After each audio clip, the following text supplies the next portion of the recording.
इस वीडियो के अंदर हम चर्चा ग्वार पे करने वाले हैं। क्या अमेरिका की भारत के प्रति व्यवहार बदलने से ग्वार के अंदर क्या होने की संभावना है? क्या ग्वार का चलने का समय आ गया है? ऊपर या नीचे या मंदी आने की संभावना दिखाई दे रही है? क्या कह रहा है ग्वार का आउटलुक? क्या बोल रहा है ग्वार का फंडामेंटल? क्या बोल रहे हैं ग्वार के ऊपर चार्ट? नमस्कार। ग्वार में चार्ट के ऊपर मामूली तेजी का संकेत हमें मिल रहा है और फंडामेंटल को देखते हुए ऐसा लगता है कि इसके अंदर तेजी नहीं आने वाली है और चार्ट ये बता रहा है कि इसकी तेजी की शुरुआत हो सकती है। अब इनमें से कौन जीतता है? या फंडामेंटल जीतता है या टेक्निकल चार्ट जीतता है? उनसे पहले टेक्निकल चार्ट की अगर हम चर्चा करें तो अमेरिका का जो हमारे भारत के प्रति थोड़ा बदलाव हुआ है, हमें थोड़ा इग्नोर करने की शुरुआत कर रहे हैं, तो इनका क्या प्रभाव पड़ने वाला है? और एक बात और बताऊं कि जो नेता लोग होते हैं, जो भारत का लीडर होते हैं, तो जैसे बोलता है वैसे अगर वो काम करता है तो आम जनता, हम और आप खुश होते हैं। लेकिन एक ऐसा लीडर जो बोलता है अगर वो वैसा करता है तो फिर हमें दुखी होने की शुरुआत हो जाती है, यानी हमें अच्छा नहीं लगता। तो क्या ये नेता जो अमेरिका का जो ट्रंप साहब है, क्या जो बोलेगा क्या वो वैसा करेगा? मेरे को ऐसा नहीं लगता कि वो जैसा बोलता है वैसा वो काम करेगा। भारत को इग्नोर करने का कारण बड़े कारणों में हम गिने तो हमें दिखाई नहीं दे रहा है, तो इसके पीछे भी कुछ ना कुछ इन बड़े लोगों की कोई बड़ी सोच छुपी हुई होगी। तो हम इस पर ज्यादा ध्यान देने की शुरुआत या ध्यान देने की चर्चा हम नहीं करेंगे। लेकिन ग्वार की हम चर्चा करें तो हम सीधी ग्वार के टॉपिक पर चलते हैं। तो ग्वार अमेरिका जा रहा है और जाता रहेगा।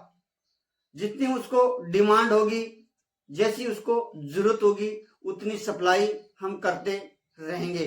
ऐसा मेरे को अभी का समय देखते हुए, फंडामेंटल को देखते हुए ऐसा लग रहा है। अब रही बात कि ग्वार 2011 के आसपास इसमें तेजी आई थी, तो इसको केवल 14 साल के आसपास हो गया है, यानी ठहराव का समय था। तो क्या इसका ठहराव का समय खत्म हो गया है? क्या और लंबा चलने वाला है?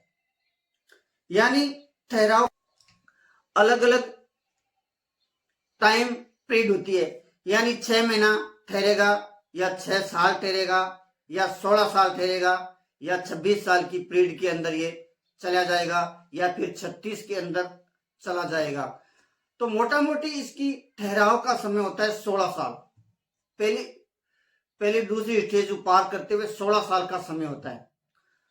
तो यह संकेत हमें कब शुरुआत में पता चलना शुरू हो जाएगा कि 16 साल का इसका ठहराव का जो समय था वो खत्म हो गया है, वो 36 साल के ठहराव में नहीं जाने वाला है और इसकी शुरुआत होने वाली है। तो मोटा मोटी हम समझें तो जब 2011 में शुरुआत हुई तो अप्रैल के वैसे तो शुरुआत दिसंबर से ही शुरुआत हो गई थी। 3800-3700 रुपया का भाव था शुरुआती दौर में और धीरे धीरे करते हुए 6000 के आसपास उस टाइम पहुंच गया था।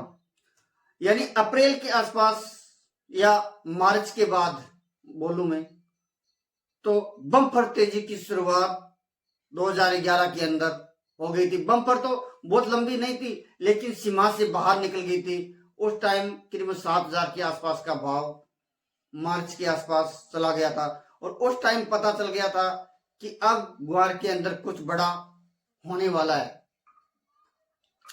तो हमें भी मार्च के आसपास इसकी जो जर्नी है 16 साल की, जो इसने 16 साल काटने की शुरुआत की है, ठहराव का समय, तो मार्च के आसपास या अप्रैल के आसपास हमें चार्ट के ऊपर कंप्लीटली दिखाई देने लगेगा। और चार्ट पर जैसे ही हमें दिखाई देने लगेगा कुछ अलग से, तो हम वीडियो के माध्यम से जरूर बताने की कोशिश करेंगे। हो सकता है कि हम जाने कि मार्च के आसपास यानी होली के बाद की हम चर्चा करें, तो होली के बाद में हमें यह पता संकेत होने की शुरुआत हो जाएगी कि ये अगले टाइम पीरियड में जाने वाला है या नहीं जाने वाला। अगला टाइम पीरियड कौन सा, यानी 26 से 36 साल की पीरियड के अंदर, या फिर कुछ बीच बीच में अलग अलग कड़ियां भी होती है, छोटे टाइम फ्रेम अलग होता है, बड़ा टाइम फ्रेम अलग होता है। इन कौन से टाइम फ्रेम में ये वापस जाने वाला है, या तो 10 साल की पीरियड के अंदर जाने वाला है, या फिर 16 से 17 हो सकता है, या 18 हो सकता है, या 19 हो सकता है, या 20 साल के आसपास के अंदर, यानी कौन सी रेंज के अंदर ये फंसने वाला है, या फिर तेजी की शुरुआत हो सकती है। करेंगे नेक्स्ट दिन नेक्स्ट टॉपिक पर चर्चा। जय हिंद।